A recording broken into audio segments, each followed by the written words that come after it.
So, I'm not really the type to post stuff like this. I drive buses, have for 11 years. And honestly, the money is what it is, but every now and then I try something on the side. For a while, I was just dumping products into my Sellvia store and hoping for the best. Wasn't working.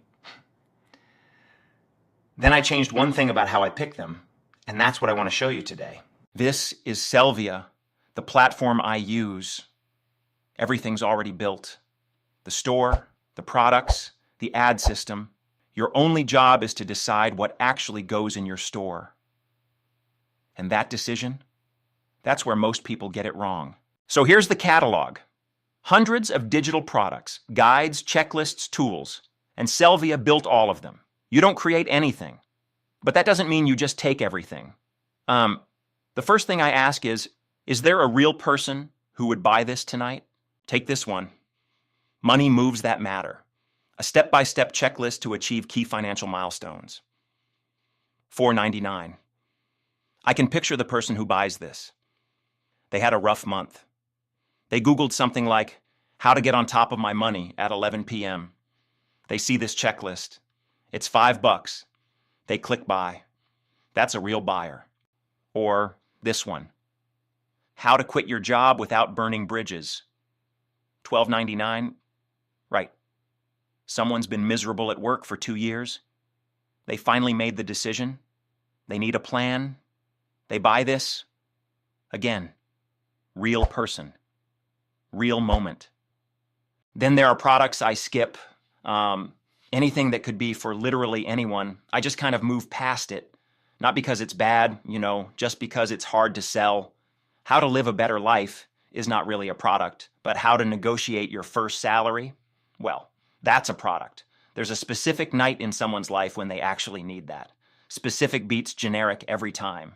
I mean, I've seen it in my own data. The more specific the problem the product solves, the easier it is to find the person who needs it and, get them to buy. The other thing I pay attention to is price. A $3 product and a $25 product can take the exact same amount of traffic to sell. If both are equally good fits, I want the $25 one.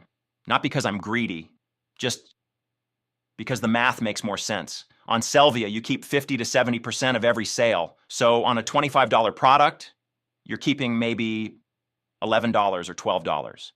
On a $3 product, you're keeping $1.50. Same traffic, different result.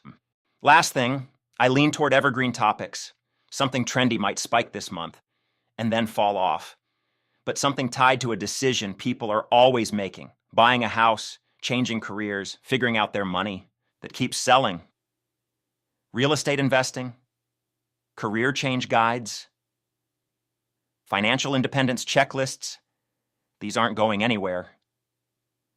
People are always going to be Googling, how do I start investing in real estate?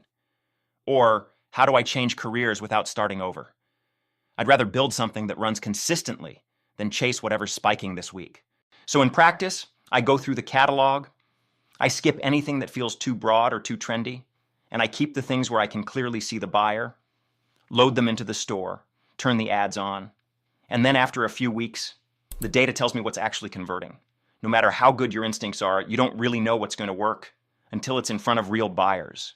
So I try not to overthink the selection. You pick reasonably, let it run. Double down on what works, cut what doesn't. That's genuinely how I do it. If you want to see the actual store and how I have it set up, the link's in the bio. Free trial, no credit card. You can go through the catalog yourself and see what I mean. Link in bio, free to start.